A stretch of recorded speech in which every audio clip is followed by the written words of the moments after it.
is Shannon Sharpe being blackmailed, or is there more to this story? Is Shannon Sharpe the next Justin Baldoni? Well, the NFL legend and broadcaster is definitely taking a play from Justin's playbook. After a $50 million lawsuit of SA, he is now dropping a treasure trove of text messages that he says declares his innocence. It started with a whisper. A teary-eyed Shannon Sharpe, voice cracking, uttered 5 words that sent the internet spiraling. "Diddy is my boss." It wasn't just what he said, it was how he said it, the weight behind the words, the vulnerability from a man known for his unshakable confidence. It didn't sound like business, it sounded like a confession. Within hours, hashtags trended, receipts surfaced. What began as a podcast clip transformed into something darker. A $50 million lawsuit, leaked text messages, a mysterious audio recording. If you say that one more time, I'm gonna choke out of you when I see you. And hovering behind it all, one name, Diddy. For years, rumors swirled about Diddy's infamous parties and whispered blackmail tactics used to control Hollywood's elite. Most dismissed it as gossip, but this time felt different. Shannon was unraveling in real time, and people started asking, was Shannon Sharpe another victim of Diddy's silent control? This isn't just a celebrity scandal. This is a story of power, manipulation, and a man backed into a corner. It was supposed to be just another podcast. Shannon Sharpe, NFL legend turned media powerhouse, sat before the mic, smooth and confident as ever. Then something cracked. His voice trembled. Tears welled in his eyes as he uttered, "Diddy is my boss." That was it. No dramatic reveal, no explanation, just a sentence loaded with pain. For years, Shannon had been the unshakable uncle figure of sports talk, sipping cognac, dropping wisdom. But in that moment, the bravado vanished. Clips went viral within hours. "I've never seen Unc like this. He's crying out for help," one user posted. Hashtags like Pray for Shannon and Diddy Exposed started trending. Old Club Shay Shay episodes resurfaced. Moments where Shannon made offhand comments about how, in this industry, you don't always get to choose. At the time, it seemed like harmless banter. Now, fans were reading between the lines. "He's been telling us without telling us," one viral tweet claimed. Whatever it was, it shattered the image of the untouchable Shannon Sharpe, and that breakdown was just the beginning. Let's read the text messages that this woman sent Shannon Sharpe. Lord. "Only if you put that baby gravy in me, then I can do whatever I want." This is her texting him. Yeah, this is not Shannon texting her. Okay. The breakdown had a trigger, a bombshell lawsuit that blindsided everyone. Shannon Sharpe was suddenly facing a $50 million sexual assault lawsuit. The accuser alleged a 2-year relationship with Shannon that, according to her claims, turned abusive. But nobody even knew this relationship existed. No photos, no previous mentions, nothing. Shannon's team hit back hard. They released explicit text messages allegedly sent by the accuser. The messages weren't just flirtatious, they were jaw-dropping. One read, "I want you to put a collar around my neck and choke me while you're screwing me." His attorney called the lawsuit a maliciously false claim designed to destroy a man's reputation. In the court of public opinion, things weren't so simple. Why release such private texts? To some, it looked like strength. To others, desperation. And then, just when it seemed the story might fade, a mysterious audio clip appeared online.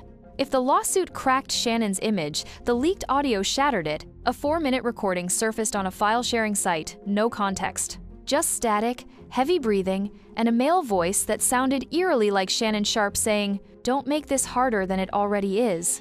The internet exploded. Real or AI generated? Some claimed it was fake, others swore authenticity. Within hours, the clip was everywhere. TikTok breakdowns, YouTube reactions, Twitter analyses. A sound engineer went viral after claiming the background reverb matched Club Shay Shay's podcast studio. "That's podcast sound. Classic. No doubt in my mind," he wrote. ESPN reportedly panicked. Sources claimed producers had 3 versions of Shannon's next segment prepared. One if the clip was fake, one if real, and one ignoring its existence entirely. The worst part? Nobody knew where the audio came from. No source stepped forward.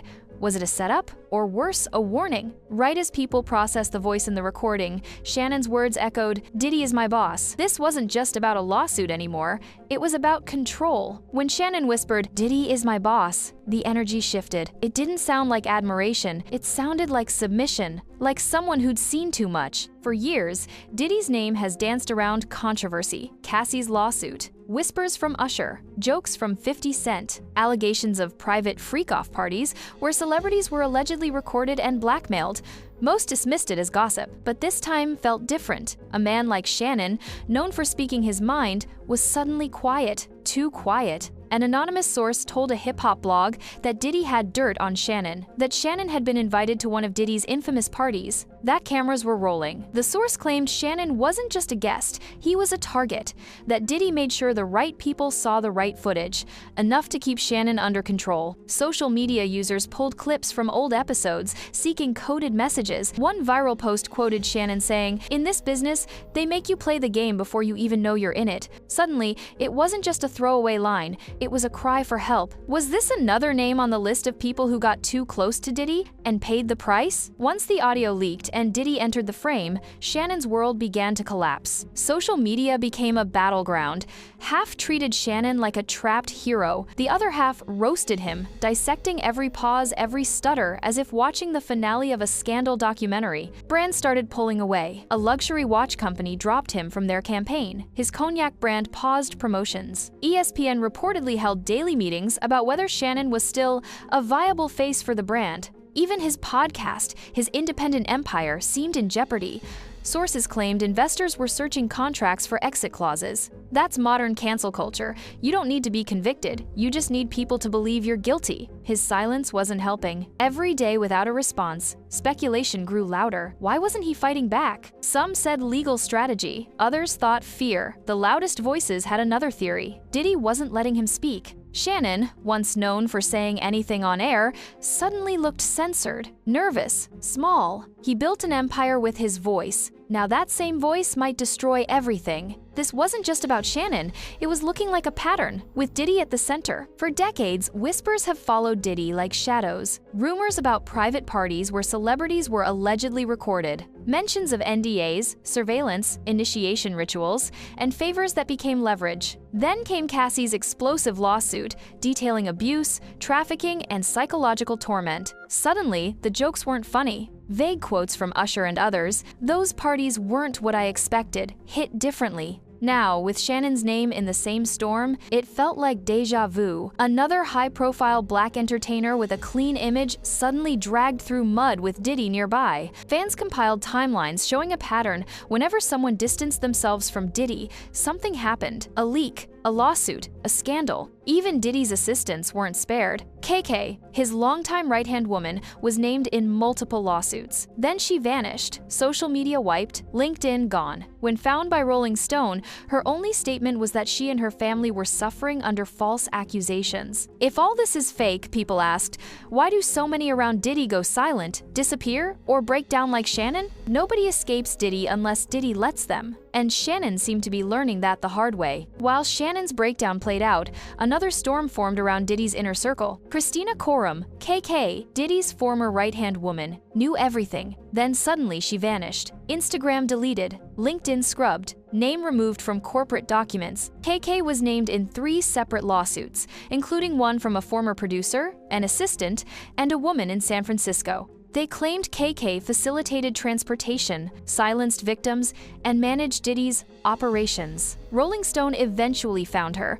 Her statement was brief and terrified, claiming false allegations and a family under attack. By then, the internet had locked in. People weren't asking, is Diddy guilty, but who's next? This wasn't about a celebrity and his assistant. It was about a network built on power, silence, and control. Attorney Tony Busby had entered the arena, representing multiple Jane Does, each telling similar stories of being promised opportunities, then traumatized and threatened. Amid this, Shannon's name kept swirling. Some alleged KK invited Shannon to Diddy's parties. Others claimed she helped cover up footage involving him. It was no longer just a scandal. It was a spiderweb, with Diddy at the center and Shannon caught in the threads. By the time federal agents raided Diddy's homes, no one was laughing. In May, a federal judge ruled that Diddy would stand trial on sex trafficking and racketeering charges, federal court, and no NDA could make it disappear. Court documents allege Diddy used his businesses to transport women and male sex workers across state lines under the guise of parties. Prosecutors described rituals of power and submission,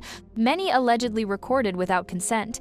If convicted, Diddy faced life imprisonment. For Shannon, things went from bad to existential. His name wasn't on the indictment, but everything looked like a prelude to something bigger. Sources claimed prosecutors were examining years of video and communications, establishing patterns, and Shannon, once just a guest, suddenly looked like a potential link. Whispers suggested the leaks. Shannon's voice, the text messages, came from Diddy's camp, a reminder: stay quiet, stay in line, or it gets worse. ESPN was reportedly preparing 3 different responses: one if the clip was fake, one if the lawsuit was dismissed, one if Shannon's name appeared in federal documents. The third scenario seemed increasingly likely. Legal teams scrambled not just to protect Shannon's career, but to keep him out of court. A source said plainly, "It's not about whether he did something criminal, it's about whether he was there and what he saw." Because once prosecutors examined footage from Diddy's parties, North Dakota ads wouldn't save anyone. And the scariest part? This might only be the beginning. We're watching a man who once stood as sports media's unshakable voice struggle to keep his empire from collapsing. Shannon isn't just fighting a lawsuit, he's fighting whispers, surveillance, and something far bigger than most understand. What started as a cryptic breakdown, "Diddy is my boss," has unraveled into lawsuits, blackmail allegations, vanishing assistants, and federal charges against hip-hop's most untouchable figure. Shannon may not be behind bars, but that doesn't mean he's free. Look at the pattern. Everyone who's tried to walk away from Diddy, who's hinted at truth, who's shown defiance, what happens? They vanish, they break down, they get destroyed. If Shannon looks scared, how deep does this go? What about the dancers, assistants, and background players with no platform and no voice? Diddy's trial approaches. More leaks are rumored, but one thing is certain: this story isn't finished. We're watching an empire unravel in real time. With every headline, the line between celebrity scandal and organized control becomes harder to ignore. Is Shannon a victim? A participant? Or something else entirely? One more leak could answer everything, or bury it all for good.